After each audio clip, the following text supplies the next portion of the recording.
Madam ఒక్క ముచ్చట చెప్తాం మేడం. కావాలంటే 500 రూపాయలు ఇస్తాం మీకు.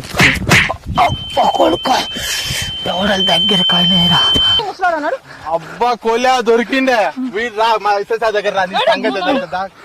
మేమేం చేయలేదు బయట లెక్క కురుకుతాడు మొగడు లెక్క సారు.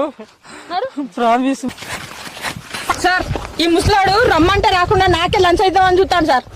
నువ్వు ఇట్రారా sir sir sir sir sir ఎవరు రా మీ దాంట్లో గ్యాంగ్ లీడర్ ఎవడు? ఇంకా సార్ జరుగురే ముసలాడు సార్. ఎవడు ఈ ముసలోడేనా? సార్ సార్ వాడే సార్. ఇట్రా వెంకట అందరినీ కూర్చోబెట్టి పెట్టమ్మా భూతమలుగా తాగుతుంది ఏదో పడుతుంది ఎదురా అటు జరుగు. సార్ ముచ్చడంతా ఈ ముసలాన్ దగ్గరనేనా సార్? ముసలాన్ని గట్టిగా అరుచుకుంటే ముచ్చడంతా నా దగ్గరే ఉన్నది సారు, నా దగ్గరే ఉన్నది మేడం. ఈ దండం పెడతా. ఇంకో వీడే చేసింది సారు. 10కి 20 రూపాయలు వస్తానే రావే తాత అంచుకో వీనెనక మరి వచ్చినా లేకు